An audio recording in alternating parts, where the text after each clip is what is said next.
Apa, Joseba, ni Asier naiz, Asier Alexander Bastarrika, eta hauxe da nire proiektu berria. Kreperria gozoa egin berria.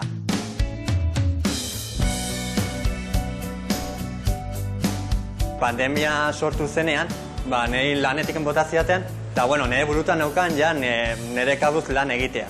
Pentsatu nuen, kreperiak eta horrela gutxi zuela, eta niri asko gustatzen zei krepak. Txikitatik gurasoeri esaten nien. Eta guazen kreperrira.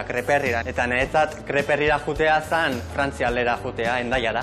Eta pentsatzen nuen hori zala izen egokiena, eta gero eslogana hasi nintzen hola pizka errimak egiten eta aterazitzaidan gozoa egin berria, eta pentsatzen dut eslogan bezala dela insuperable.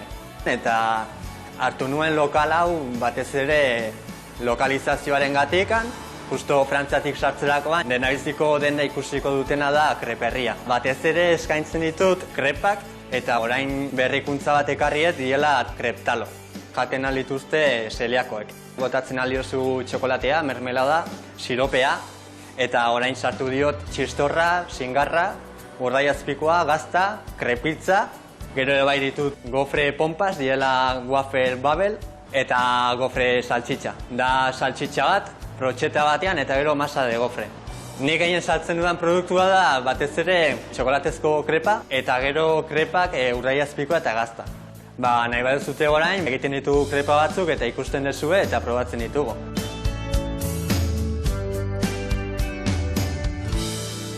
Orain krep gozoa egingo dugu eta kreparen masa lortzeko behar dugu esnea, irina, azukre pizkat eta arrautzak. Botatzen dugu masa, hartzen dugu makila hau eta ematen dugu kreparen forma.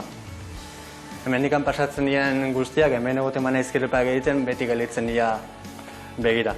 Orain botatzen ari gara kakao krema. Olio palma gabekoa da, azpiko aldia egiten denean, ematen diogu bere forma. Guai hemen jarriko dugu, eramateko. Azukre pizka nahi baduzute, nik botatzen dio pizka eta azukre glas. Oso gozua gelitzen da, eta gainera itxura politagoa ematen dio. Oain krep gaztiarekin hasiko gea, eta bere osagaiak kreparen entzelekoa dira, bakarrik irina aldatu beharko genioke. Hau da, hartu irina, eta horregatik zeliakoek jaten aldute masa berri hau. Eta daukat plantxa bat gorreta, aparte, beraiek ere bai jan izateko. Da taloa berdin-berdina. Orain beteko dugu gazta eta urdaiazpikoarekin. Eta hemen aurkeztuko genuke gure taloa.